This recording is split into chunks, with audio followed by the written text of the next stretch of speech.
سلام و درود دوستان مهربانم. امیدوارم هر جا هستید شاد و تندرست باشید.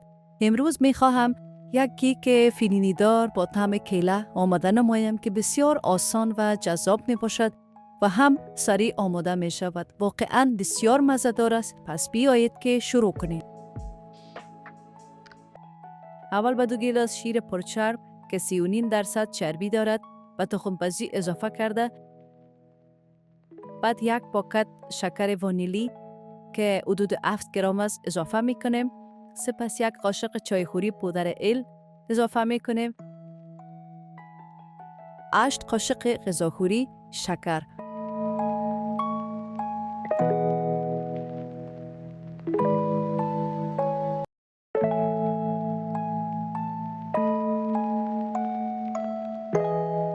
بعداً 4 قاشق غذاخوری آرد ساده سفید.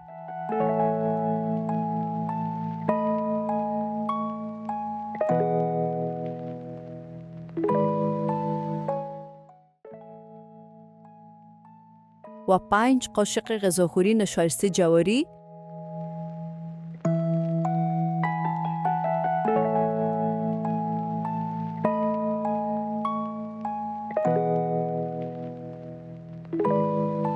حالا اما مواد را خوب با هم مخلوط میکنیم که تا گلوله نشود.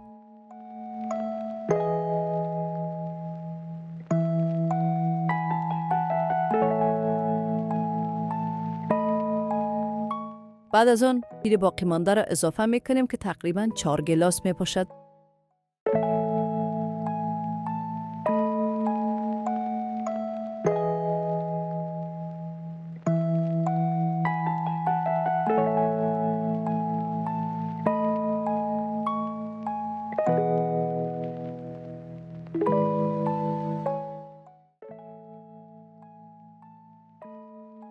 جمعاً 1 لیتر و 200 میلی لیتر می باشد. حالا تخم پزی را روی منقل میگذاریم. البته به حرارت متوسط روشن میکنیم. موادمان را متواتر به هم میزنیم که نسوزد. وقتی گرم شد 1 قاشق غذاخوری مسکه اضافه میکنیم. به همین شکل ادامه میدیم.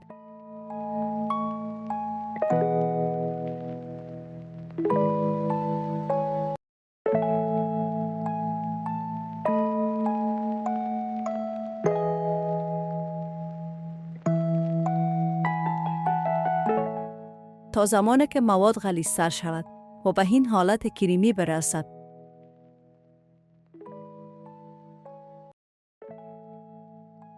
سپس آن را از روی منقل برمی داریم و وقتی هنوز گرم هست 100 گرم شکلات سفید را خرد کرده به آن اضافه می کنیم. چون فیرینی هنوز گرم است، شکلات در حین هم زدن ذوب می شود.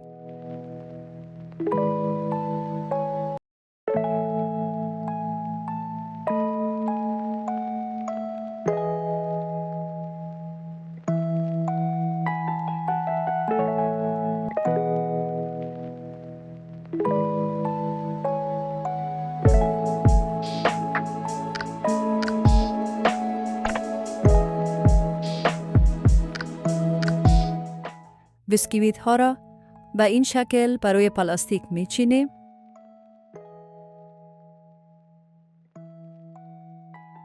بسکویت را به این شکل قطار می چینیم و کم شیر بالایش می زنیم و بعد از آن فیرنی را به گرمی بالایش انبار می کنیم و دوباره به همین شکل بسکویت را می چینیم و کم شیر می زنیم و دوباره 1 لایه از فیرنی را بالایش انبار می کنیم.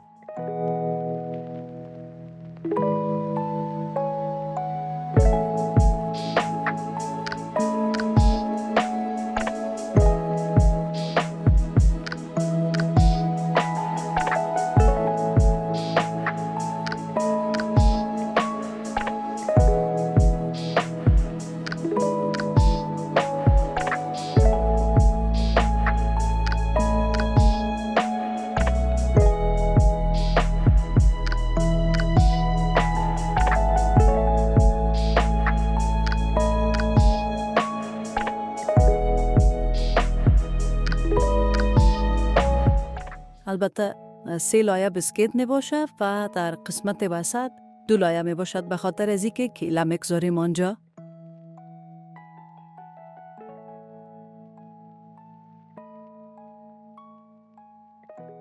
اگر به عدد بگویم 48 عدد کلچه بسکویت به این کیک من استفاده کرد.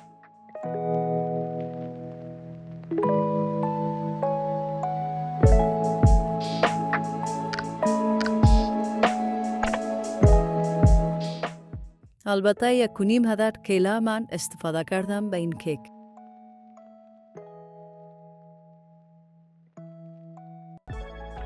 از تک تک شما ممنونم که وقت گذاشتید، ویدیو را دیدید، لایک کردید و نظرات قشنگتان را نوشتید. همیشه نظرهایتان برای من ارزشمند است و باعث می شود با انگیزه بیشتری ادامه بدهم.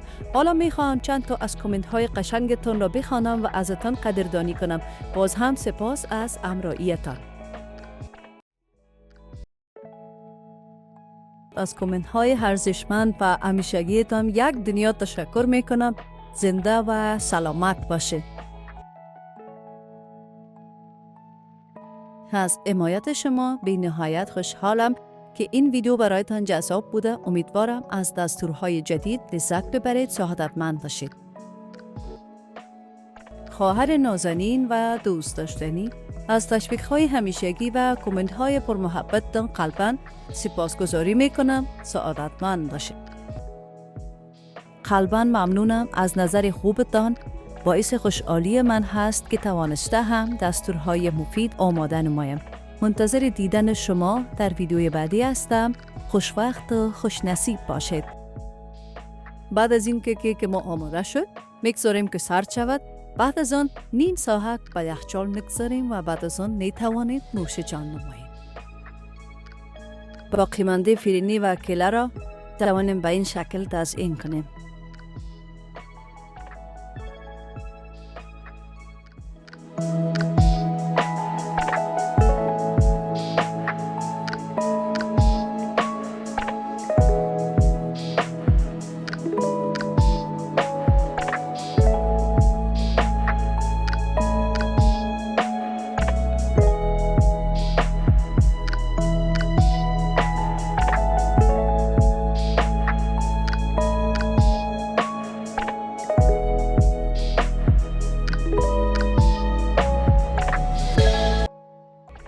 تشکر فراوان از حوصله‌مندی و لطفتان که ویدیو را تا آخر تماشا کردید.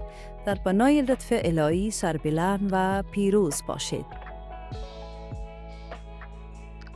لطفاً لایک کنید، سابسکرایب کنید، کامنت بگذارید و ویدیوها را با دوستانتان به اشتراک بگذارید. بعد از اینکه امتحان کردید، خوشحال می شوم که کامنت بگذارید و تجربه‌تان را با ما در میان بگذارید. همانطوری که همیشه مواد لازم را در صندوقچه معلومات یا دسکریپشن باکس پیدا کرده می توانید. خداوند بزرگ نگهدار همه تان تا ویدیوی بعدی.